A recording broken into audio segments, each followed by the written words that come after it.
అందరికీ నమస్తే, good morning. ఈనాడు, సాక్షి, ఆంధ్రజ్యోతి ఈ మూడు ప్రధాన పత్రికల్లో వచ్చినటువంటి ముఖ్యమైనటువంటి వార్తలు ఏంటో చూద్దాం. ముందుగా ఈనాడు పత్రికలో వచ్చినటువంటి వార్తలు. ఈ దసరాకి అయితే అద్భుతమైనటువంటి ఆఫర్లు ఉన్నాయండి. బజాజ్ ఎలక్ట్రానిక్స్ కావచ్చు, ఇంకా చాలా రకాలైనటువంటి ఎలక్ట్రానిక్స్ ఇంట్లో వాడుకునే వస్తువులు కావచ్చు, ఇవన్నీ కూడా టీవీలు, ఫ్రిడ్జ్లు, చాలా రకాలైనటువంటి ఆఫర్స్ ఉన్నాయి. ఆఫర్స్ గ్రాప్ చేసుకోవాలనుకునే వాళ్ళు త్వరపడండి. ఓకే, నెక్స్ట్ మెయిన్ పేజీ వార్తల్లోకి వస్తే, ఎండలతో ఉక్కిరిబిక్కిరి. నెల్లూరులో 40.7 డిగ్రీలు. రాష్ట్రంలో ఎండలు మండిపోతున్నాయి. చాలా చోట్ల 35 డిగ్రీలకు పైగా గరిష్ట ఉష్ణోగ్రతలు నమోదవుతున్నాయి. బుధవారం అధికంగా నెల్లూరులో 40.7 డిగ్రీల ఉష్ణోగ్రత నమోదైంది. కావల్లో 39.6, అనంతపురం 38.9, తిరుపతి 37.6, ఒంగోలు 37.7, కడప 37.4, నందిగామ 36.9, అమరావతిలో 36.2 డిగ్రీల ఉష్ణోగ్రతలు నమోదయ్యాయి. దీంతో ప్రజలు ఒక్కపోత వేడికి విలవెల్లాడిపోయారు. నేడు రేపు వర్షాలంటండి. మరోవైపు రాష్ట్రంలో పలుచోట్ల బుధవారం వర్షాలు కురిశాయి. ఆరోగ్యవరంలో 57 మిల్లీమీటర్లు, గన్నవరంలో 14 మిల్లీమీటర్లు, అమరావతిలో 9 మిల్లీమీటర్ల వర్షపాతం నమోదైంది. ఈ రకంగా కొన్ని చోట్ల భారీ ఎండలుంటే కొన్ని చోట్ల భారీ వర్షాలు. మరొక ముఖ్యమైనటువంటి వార్తలోకి వెళ్దాం. చెత్త పన్ను రద్దు నేటి నుంచి అమలు. వైకాపా ప్రభుత్వం పన్ను వేసి చెత్తను తొలగించలేదు. 85 లక్షల టన్నుల వ్యర్థాలను ఏడాదిలో తొలగిస్తాం. 2029 నాటికి స్వచ్ఛాంధ్ర లక్ష్యం సాధిస్తాం. 2025 డిసెంబర్ నాటికి బందర్ పోర్టు పూర్తి. స్వచ్ఛతా హీ సేవా కార్యక్రమంలో సీఎం చంద్రబాబు. జాతిపిత గాంధీజీ జయంతి సందర్భంగా అందరం ఆయన స్ఫూర్తితో ముందుకు సాగాలి. 2029 నాటికి స్వర్ణాంధ్రప్రదేశ్ లక్ష్యంగా అడుగులు వేయాలి. ప్రతి ఒక్కరూ స్వచ్ఛ సేవకులుగా మారాలి. పారిశుద్ధ్య కార్మికులు, స్వచ్ఛ సైనికులు, వారి వల్లే మనం ఆరోగ్యంగా ఉంటున్నాం. వైకాపాది చెత్త ప్రభుత్వం. చెత్త మీద పన్ను వేశారని వ్యర్థాలను తొలగించలేదు. కావాలని ఆ చెత్తను షాపుల ముందు వేశారు. జగన్ ప్రభుత్వ నిర్వాహకంతో 85 లక్షల టన్నుల చెత్త పేరుకుపోయింది. దీన్ని ఏడాదిలో తొలగించాలని పురపాలక శాఖ మంత్రి నారాయణను ఆదేశించారు. ఏపీలో చెత్త పన్ను ఈ రోజు నుంచి వసూలు చేయొద్దని అధికారులను ఆదేశిస్తున్నా. ఇది పరిస్థితి. అయితే నిన్న మహాత్మా గాంధీ జాతిపిత గాంధీ జయంతి సందర్భంగా చంద్రబాబు నాయుడు గారు స్వచ్ఛతా హీ సేవా కార్యక్రమంలో పాల్గొన్నారు. ఆ పాల్గొన్నప్పుడు చెప్పినటువంటి మాటలు అన్నమాట ఇవి. నరేంద్ర మోదీ గారు కూడా శుభ్రం చేస్తూ ఉన్నారు. చూడండి ఇక్కడ, విజయవంతమైన ఉద్యమం స్వచ్ఛ భారత్. అటువంటి ప్రయత్నాలతోనే దేశం పరిశుభ్రం. స్వచ్ఛతా కార్యక్రమానికి 10 ఏళ్లు పూర్తయిన సందర్భంగా ప్రధాని మోదీ. ఇజ్రాయెల్ లక్ష్యంగా ఖమేని. అణుస్థావరాలు, చమురు క్షేత్రాలపై గురి. ఇరాన్ ఆర్థిక మూలాల్ని దెబ్బతీయడమే ధ్యేయం. లెబనాన్లోకి ప్రవేశించిన ఐడిఎఫ్. హెజ్బొల్లాతో హోరాహోరీగా పోరు. 8 మంది ఇజ్రాయెల్ సైనికుల మృతి. యుద్ధం భారీగా జరుగుతూ ఉందండి. మరొక వార్తలోకి వెళ్తే, శ్రీవారి సేవలో పవన్ కళ్యాణ్. ప్రాయశ్చిత్త దీక్ష విరమణ. డిక్లరేషన్పై సంతకం చేసిన చిన్న కుమార్తె. నేడు తిరుపతిలో వారాహి బహిరంగ సభ. ఉప ముఖ్యమంత్రి పవన్ కళ్యాణ్ బుధవారం తన కుమార్తెతో కలిసి తిరుమల శ్రీవారిని దర్శించుకున్నారు. ఉదయం 10 గంటల సమయంలో ఆయన ఇద్దరు కుమార్తెలు ఆద్య, పొలెనా అంజనాతో శ్రీవారి ఆలయ మహాద్వారం వద్దకు చేరుకున్నారు. తిరుమల తిరుపతి దేవస్థానం అదనపు ఈవో వెంకయ్య చౌదరి వారికి స్వాగతం పలికారు. అనంతరం ధ్వజస్తంభానికి మొక్కిన పవన్ కళ్యాణ్ బంగారు వాకిల్ నుంచి శ్రీవారి ఆలయంలోకి వెళ్లారు. అక్కడ శ్రీవారిని దర్శించుకొని వారాహి డిక్లరేషన్ పుస్తకాన్ని స్వామివారి పాదాల వద్ద ఉంచారు. ఆలయ ప్రధాన అర్చకులు వేణుగోపాల దీక్షకులు స్వామివారి పంచబేరాలు, శ్రీవారి మూల విరాట్ విశిష్టతను పవన్ కళ్యాణ్కు వివరించారు. ఇది పరిస్థితి. నిన్న దీక్ష అయితే విరమించడం జరిగింది. పవన్ కళ్యాణ్ గారి కుమార్తె డిక్లరేషన్ ఫామ్ ఇవ్వడం జరిగింది. ఈ ప్రోత్సాహం. విద్యుత్ ఛార్జింగ్ కేంద్రాలకు 3 లక్షల వరకు రాయితీ. ఇక ఎలక్ట్రిక్ వెహికల్స్కి డిమాండ్ పెరగబోతుందండి. ప్రభుత్వం దీనికి సంబంధించినటువంటి ఏర్పాట్లు కూడా చేస్తుంది. మొదటి 500 విద్యుత్ కేంద్రాలకు, అంటే 500 కేంద్రాలకు వర్తింపు. ఛార్జింగ్ కేంద్రాలు ఉంటాయి కదండి, ఛార్జింగ్ స్టేషన్స్ అంటారు. ప్రత్యేక కేటగిరీ విద్యుత్ టారిఫ్ మార్గదర్శకాలను వెలువరించనున్న ప్రభుత్వం. రాష్ట్రంలో బహిరంగ ప్రదేశాల్లో ఏర్పాటు చేయబోయే విద్యుత్ వాహన ఛార్జింగ్ కేంద్రాలకు రాయితీ ఇవ్వాలని ప్రభుత్వం నిర్ణయించింది. ఒక్కో కేంద్రం ఏర్పాటుకైన ఖర్చులో 25% గరిష్టంగా 3 లక్షల రూపాయల చొప్పున ఇవ్వనుంది. ఈ మొత్తాన్ని 5 ఏళ్లలో చెల్లిస్తుంది. అందుబాటులో ఉన్న చోట ప్రభుత్వ, ప్రైవేట్ రంగ సంస్థల భూములను లీజుకు ఇవ్వాలని నిర్ణయించింది. రాష్ట్రంలో మొదట ఏర్పాటు చేసే 500 ప్రైవేటు ఛార్జింగ్ కేంద్రాలకు మాత్రమే ఈ రాయితీలు వర్తింపచేయనుంది. ఇదండి పరిస్థితి. బహిరంగ ప్రదేశాల్లో ఏర్పాటుకైతే ప్రాధాన్యం ఇస్తున్నారు. ఎవరైనా సరే ఛార్జింగ్ స్టేషన్లు పెట్టుకోవాలంటే ఇదే మంచి అవకాశం. ఎందుకంటే గవర్నమెంట్ నుంచి రాయితీ కూడా లభించబోతుంది. అది కూడా మొదటి 500 ఛార్జింగ్ స్టేషన్లకు మాత్రమే.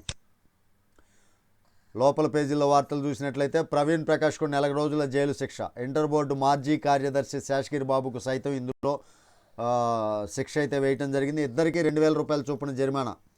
కోర్టు ధిక్కరణ కేసులో హైకోర్టు తీర్పు.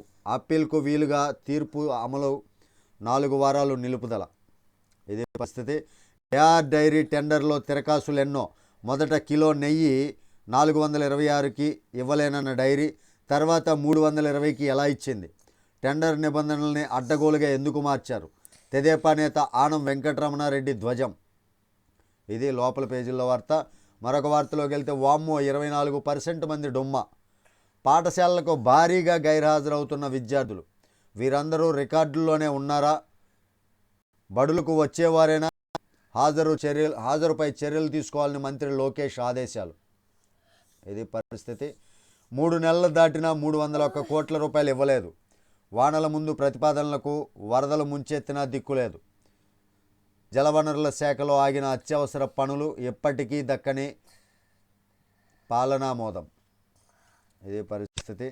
శరన్నవరాత్రి మహోత్సవాలంట మన విజయవాడ ఇంద్రకీలాద్రి పర్వతంలో నేటి నుంచి నవరాత్రి ఉత్సవాలు, దసరా నవరాత్రి ఉత్సవాలు జరుగుతాయి అన్నమాట. మరొక వార్తలోకి వెళ్దాం. పిల్లల్లో కథన కుతూహలం. ఖాళీ సమయం దొరికిందంటే చాలు మొబైల్ ఫోన్లకు అతుక్కుపోతున్నారు.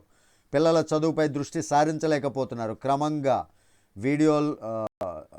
క్రమంగా వీడియోలకు, వీడియో గేమ్కు బానిసలవుతున్నారు. ఈ వ్యసనం నుంచి దూరం చేసేందుకు తమిళనాడులో ప్రభుత్వ ఎయిడెడ్ పాఠశాలలో పఠన ఉద్యమం ప్రారంభించింది. అక్కడ విద్యాశాఖ రాష్ట్ర వ్యాప్తంగా 37,592 పాఠశాలల్లో మినీ గ్రంథాలయాలను ఏర్పాటు చేసింది. కంటికి నచ్చేలా కవర్ పేజీలు, లోపల రంగుల బొమ్మలు, కట్టిపడేసే కథలు, చదివిన కొద్దీ చదవాలనిపించే పాటలు, ఇలా ప్రతి పుట ఆసక్తికి రేకెత్తించేలా. అంటే ఇప్పుడు పిల్లల్లో వీడియోలు చూడటం, వీడియో గేమ్లు ఆడటం ఇలాంటివన్నీ ఎక్కువైపోయినాయి కదా. మొబైల్ ఫోన్లకు అతుక్కుపోతున్నారు కదా చదువు మానేసి. అందుకని చెప్పి తమిళనాడులో చిన్న చిన్న గ్రంథాలయాలు ఏర్పాటు చేసి ఆ గ్రంథాలయాల్లో మంచి మంచి పుస్తకాలు వాళ్ళకి ఆసక్తి కలిగేలా ఇలా ఏర్పాటు చేశారు అనమాట. దానివల్ల ఏంటంటే పిల్లల్లో పఠన సామర్థ్యం పెరుగుతుంది, అంటే చదువుకునే సామర్థ్యం పెరుగుతుంది. దానితో పాటుగా ఈ వీడియోలు చూడటం, ఈ మొబైల్ ఫోన్లకు అతుక్కుపోవటం, ఫోన్ పిచ్చి, ఫోన్ పైన ధ్యాస, ఇవన్నీ కూడా తగ్గిపోతాయి అన్నమాట. ఇలాంటివి తమిళనాడులోనే కాదు ప్రతి రాష్ట్రంలో తీసుకొస్తే ఈ చర్యలు బ్రహ్మాండంగా ఉంటుంది. 10న మంత్రివర్గ సమావేశం అంట. ప్రతిపాదనలు సిద్ధం చేయాలని శాఖల కార్యదర్శులకు సీఎస్ ఆదేశం. ఈ నెల 10న మంత్రివర్గ సమావేశం ఏర్పాటు చేయబోతున్నారంట. చూడాలి ఏ అంశం పైన చెప్తారు అనేది. శ్రీవారి సేవలో పవన్ కళ్యాణ్, ఇవన్నీ మనం చదువుకున్నవే. చెత్త పన్ను రద్దు, అది ఓకే. ఇజ్రాయెల్ లక్ష్యం ఖమేనీ. సనాతన ధర్మ పరిరక్షణే మన లక్ష్యం. తిరుమల పవిత్రతను కాపాడేందుకు ప్రత్యేక కార్యాచరణ. నేతలకు ఉప ముఖ్యమంత్రి పవన్ కళ్యాణ్ దిశానిర్దేశం. నేడు వారాహి డిక్లరేషన్. వైకాపా 5 ఏళ్ల పాలనలో తిరుమల పవిత్రతను పూర్తిగా దెబ్బతీసిందని, రాష్ట్రంలోని అన్ని ఆలయాల్లోనూ ఇదే పరిస్థితి నెలకొందని ఉప ముఖ్యమంత్రి పవన్ కళ్యాణ్ ఆవేదన వ్యక్తం చేశారు. రానున్న రోజుల్లో సనాతన ధర్మ పరిరక్షణ కోసం ప్రతి ఒక్కరూ ముందుకు సాగేలా కార్యాచరణ ప్రణాళిక రూపొందిస్తున్నట్లు వెల్లడించారు. బుధవారం శ్రీవారి దర్శనానంతరం ఆయన్ను పలువురు నేతలు కలిశారు. రానున్న రోజుల్లో ఆలయాల్లో ఆధ్యాత్మికతను పెంపొందించేందుకు ఎటువంటి ప్రణాళికలు రూపొందించాలనే అంశంపై ఈ సందర్భంగా పవన్ వారితో చర్చించినట్లు తెలిసింది. ఇది పరిస్థితి. వారాహి సభ నిబద్ధతకు నిదర్శనంగా మారాలి అంటున్నట్లు మాట్లాడుతున్నారు. 5న పీఎం కిసాన్ నిధుల విడుదల. ఈ నెల 5వ తారీఖు పీఎం కిసాన్ నిధులైతే విడుదల చేస్తారంట. సూపర్ కదా రైతులకు.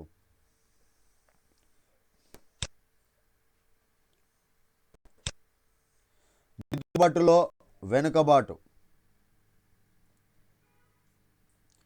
వాటర్ ట్యాంక్ ఎక్కిన చెరుగ్గడ, 40 అడుగులు పెరిగిన గడలు. దిద్దుబాటులో వెనుకబాటు అంట. భూదస్త్రాల్లో సమస్యల పరిష్కారంపై క్షేత్రస్థాయి నిర్లక్ష్యం. బాధితులు మండలాలు జిల్లాలు దాటి రాజధానికి రావడం ఏంటి? ఉన్నతాధికారుల విస్మయం. సత్వర చర్యలు తీసుకోవాలని సీఎం చెబుతున్నా మారని తీరు. భూ వివాదం పరిష్కారం కోసం రాష్ట్ర ప్రభుత్వానికి వేల సంఖ్యలో అభ్యర్థనలు అందుతూనే ఉన్నాయి. వీటిపై సత్వరం చర్యలు తీసుకోవాలని ముఖ్యమంత్రి చంద్రబాబు పదే పదే చెబుతున్నా జిల్లాల్లో పరిష్కార చర్యలు మందకొడిగా ఉంటున్నాయి. దీంతో ముఖ్యమంత్రి కార్యాలయం, రెవెన్యూ శాఖ మంత్రి లోకేష్ ప్రజా దర్బారుకు రాష్ట్రం నలుమూలల నుంచి వినతులు వెల్లువెత్తుతున్నాయి. ఈ ఏడాది జూన్ 15 నుంచి సెప్టెంబర్ 19 వరకు రెవెన్యూ శాఖకు 35,328 ఫిర్యాదులు అంటే వినతులు అందాయి.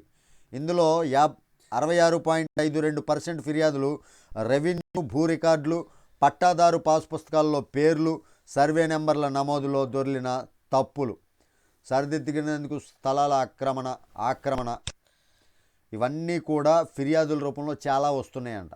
అంటే ఇక్కడ జిల్లాల్లో చంద్రబాబు నాయుడు గారు చెప్తున్నా సరే దానికి సంబంధించినటువంటి అధికారులు సత్వరం రియాక్ట్ అవ్వట్లా. అలా రియాక్ట్ అయితే ఎక్కడైతే లోకేష్ గారు ప్రజా దర్బార్ అని ఇవి పెడుతున్నారో, లేదా మంగళగిరిలో పార్టీ ఆఫీస్ దగ్గరకో ఇలా వెళ్తున్నారు జనాలు. రక్షణ ప్రాజెక్టు వద్ద డ్రోన్ కలకలం, కూల్చివేసిన నేవీ అధికారులు. అనకాపల్లి జిల్లా రామ్ఖిల్లి రాయవరం మండలం సుమారు 4,500 ఎకరాల్లో నిర్మిస్తున్న ప్రత్యామ్నాయ నౌకా స్థావరం ప్రాజెక్టు ప్రధాన ద్వారం వద్ద డ్రోన్ కలకలం సృష్టించింది. సెప్టెంబర్ 30వ తేదీ రాత్రి గుర్తు తెలియని వ్యక్తులు డ్రోన్ను ఎగరవేయడంతో నేవీ సిబ్బంది గుర్తించి ఉన్నతాధికారులకు సమాచారం ఇచ్చినట్లు తెలిసింది. ఉన్నతాధికారుల ఆదేశాలతో ఆ డ్రోన్పై 12 రౌండ్ల కాల్పులు జరిపి కూల్చివేసినట్లు సమాచారం. ఇదే పరిస్థితి. అయితే ఎవరు డ్రోన్ ఎగరేశారో ఇంకా తెలియవలసి ఉంది. వైకాపా డాక్టర్స్ విభాగం అధ్యక్షుడిగా సీదిరి అప్పలరాజు అంట. పలు అనుబంధ విభాగాలకు పదవుల కేటాయింపు. ఇది పరిస్థితి. ముస్లింల జనాభా పెరుగుదల అవాస్తవం, ప్రజల్లో అపోహలను సృష్టిస్తున్నారు. భారత మాజీ ఎన్నికల ప్రధాన కమిషనర్ డాక్టర్ ఎన్వై ఖురేషి. మంత్రి లోకేష్ను కలిసిన పారా క్రీడాకారులు. ఇది పరిస్థితి.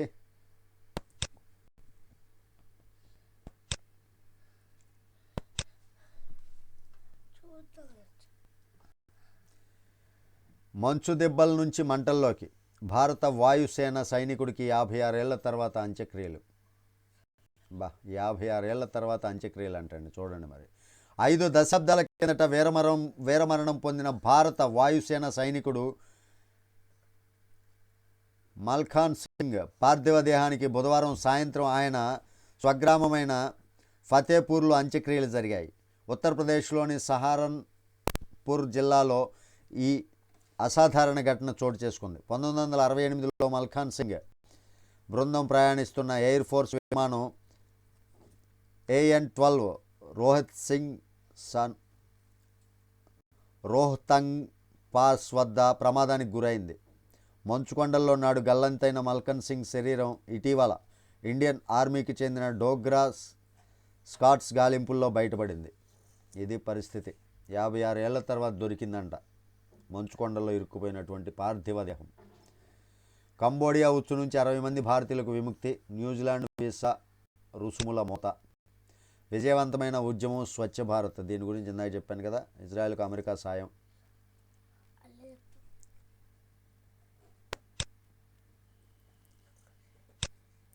ఇవి ఈనాడులో వచ్చినటువంటి ముఖ్యమైనటువంటి వార్తలు. ఇంకా సాక్షి పత్రికలో వచ్చినటువంటి వార్తలు ఏంటో చూద్దాం. 4 నెలల్లోనే అన్నింటా విఫలం. చంద్రబాబు అబద్ధాలు, మోసం పట్ల ప్రజల్లో ఆగ్రహం. హామీలు నిలబెట్టుకొని టీడీపీ కూటమి ప్రభుత్వం. వైఎస్ఆర్సీపీసీ అనుబంధ విభాగాల అధ్యక్షుల సమావేశంలో వైఎస్ జగన్.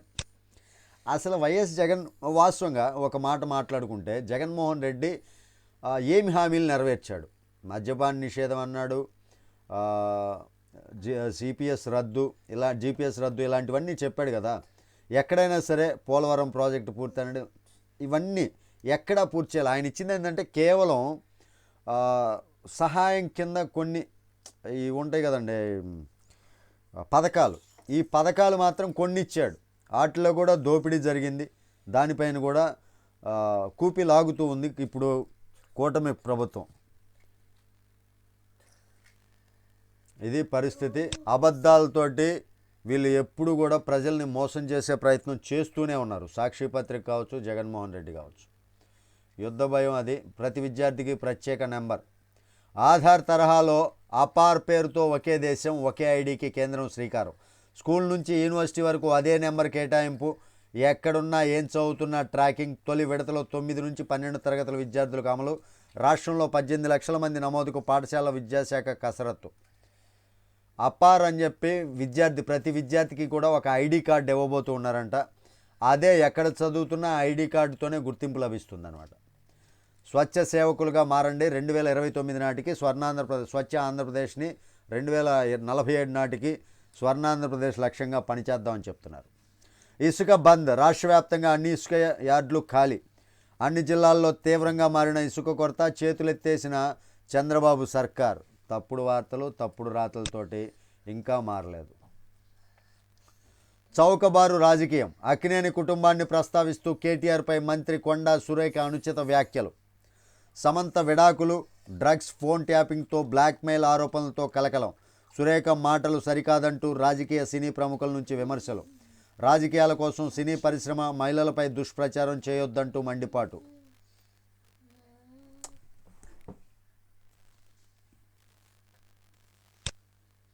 మద్యంపై మహిళల కన్నెర్ర.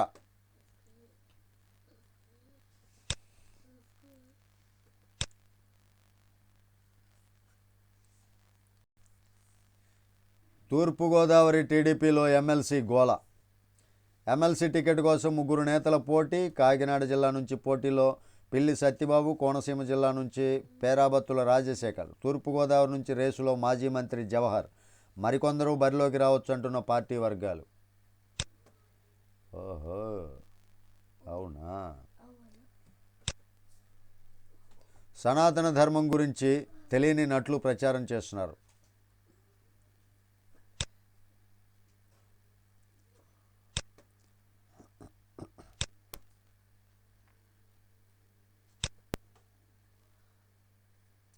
నత్తనడగన ఈ కేవైసీ 3వ గడువు పొడిగింపు. అబ్బా,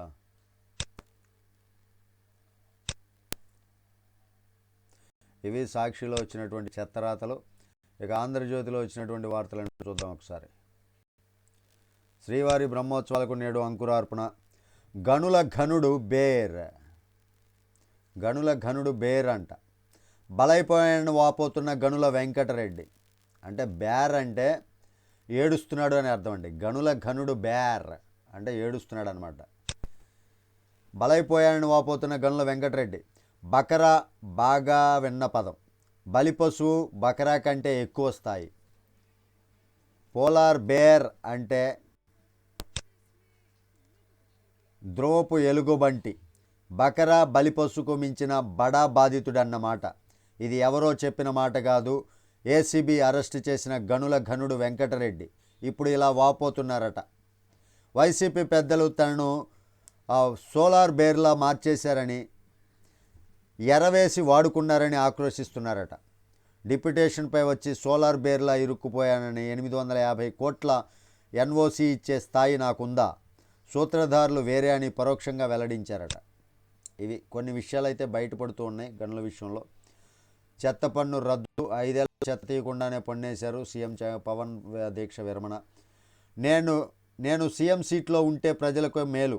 రాష్ట్రంలో పాలన కుప్పకూలింది. వ్యవసాయం, చదువులు, వైద్యం తిరోగమనంలోకి. 4 నెలల్లోనే ప్రభుత్వ వ్యతిరేకత తారాస్థాయికి. జగన్ ఇవన్నీ మాట్లాడాడంటండి. నేడు మళ్ళీ బెంగళూరు ప్యాలెస్ కంట. బైజూస్ ట్యాబ్ కోట్లు గాయబ్. బైజూస్ ట్యాబ్ విషయంలో 1306 కోట్లు వృధా చేసిన జగన్ అంటండి. ఆ కంటెంట్ పేరుతో నాడు 2 ఏళ్ళు కొనుగోలు.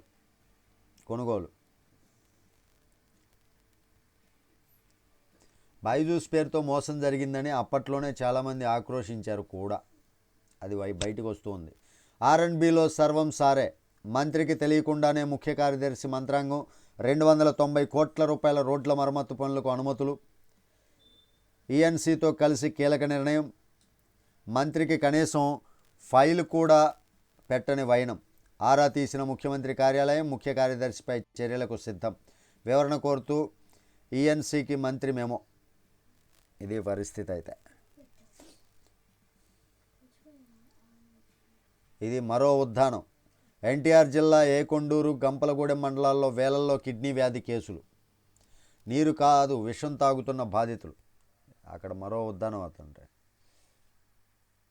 ఓవైపు బారులు తీరిన కొండలు, మరోవైపు ఆహ్లాదాన్ని పంచే ఆకుపచ్చని పంట పొలాలు. కాలుష్యానికి దూరంగా ఊరంతా పరుచుకున్న స్వచ్ఛమైన గాలి. ఊరంటే ఇలా ఉండాలి అనిపించేలా ఉంటాయి ఆ గ్రామాలు. ఇదంతా నాణానికి ఓవైపు మాత్రమే. ఆ ఊర్లలో కుటుంబాలను కదిలిస్తే గుండెను తడిపేసే కథలకు వినిపిస్తాయి. మరో ఉద్దానం వ్యధలను తలపిస్తాయి. ఎన్టీఆర్ జిల్లా గంపలగూడెం మండలం అనుమల్లంక గ్రామంలో ప్రతి ఇంటిలో ఓ కిడ్నీ వ్యాధిగ్రస్తుడు ఉన్నాడు. కొండూరులోని పలు గ్రామాలు తండాల్లోనూ ఇదే పరిస్థితి. కిడ్నీ బాధితుల కష్టాలను తెలుసుకునేందుకు ఆంధ్రజ్యోతి ప్రత్యేక కథనం ఇక్కడ రాశారండి. కిడ్నీ బాధితులు చాలామంది ఉన్నారంట అక్కడ. ఊరు చూడటానికైతే చాలా బాగుంటుంది.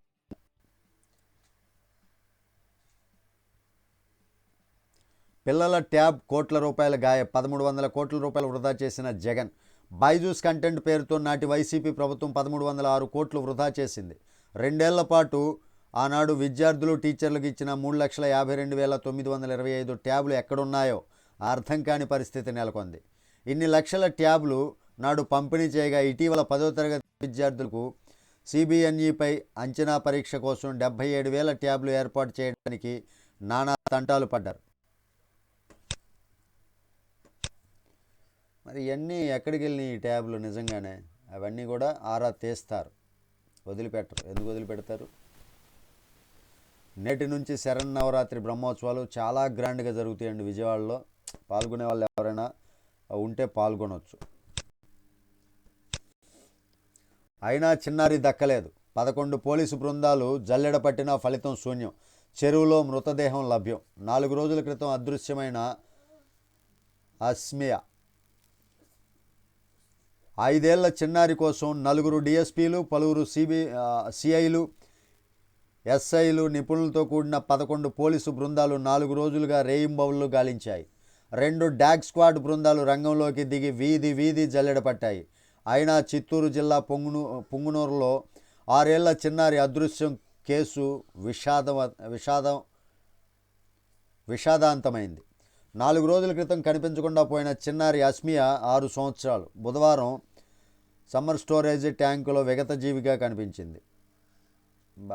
పొంగనూరు ఉబేదుల్లా కాంపౌండ్లోని ఫైనాన్స్ వ్యాపారి అజ్మతుల్లా కుమార్తె అస్సియా గత ఆదివారం రాత్రి 7 గంటల సమయంలో కనిపించకుండా పోయింది. తల్లిదండ్రులు పోలీసులకు ఫిర్యాదు చేశారు. ఈ కేసును సవాలుగా భావించిన ఎస్పీ మణికంఠ పాప ఆచూకీ కనిపెట్టేందుకు 4 డిఎస్పీలు, పలువురు సిఐలు, ఎస్ఐలతో 11 పోలీసు బృందాలు ఏర్పాటు చేసి గాలింపు చర్యలు చేపట్టారు. 2 డాగ్ స్క్వాడ్ బృందాలు కూడా చుట్టుపక్కల వీధుల్లో గాలించాయి. చిన్నారి తండ్రి ఫైనాన్స్ వ్యాపారి కావడంతో అనుమానితులుగా ఉన్నవారిని కూడా విచారించారు. అయితే 4 రోజులైనా చిన్న క్లూ కూడా లభించకపోవడంతో ఈ కేసు పోలీసులకు సవాల్గా మారింది. ఈ నేపథ్యంలో బుధవారం పొంగనూరు ఎన్ఎస్పేటలో 2 వ్యక్తులు ద్విచక్ర వాహనంపై వచ్చి 4 ఏళ్ల బాలుడికి చాక్లెట్ ఇస్తానని పిలుస్తుండగా గమనించిన కుటుంబీకులు అనుమానం వచ్చి వెంబడించారు. దీంతో వారు అక్కడి నుంచి పరారయ్యారు. వారి కోసం సమ్మర్ స్టోరేజ్ ట్యాంకు వద్ద వెతుకుతుండగా నీటిలో బాలిక మృతదేహం తేలుతూ కనిపించింది. వెంటనే పోలీసులకు సమాచారం ఇచ్చారు. హుటాహుటిన అక్కడికి చేరుకున్న పోలీసులు మృతదేహాన్ని బయటకు తీయించి